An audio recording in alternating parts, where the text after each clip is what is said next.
İnsan ilk öncə inkişaf eləmək üçün qoy valideynlər də, hər kəs də onun əxlaqını müşahidə eləsinlər. Uşaqda zalımlıq əlaməti görəndə, egoizm əlaməti görəndə dizlərinə çırpsınlar. Bu uşaq bədbəxt olacaq deyə. Əksinə sevinirlər bəzi valideynlər. Uşağım nətər özünü müdafiə edir.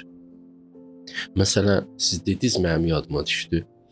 Son vaxtlar öz uşaqlığımı çox analiz edirəm və bir şeyə baxıram ki, o vaxtlar mənim xoşum gəlmirdi o xüsusiyyətimdən.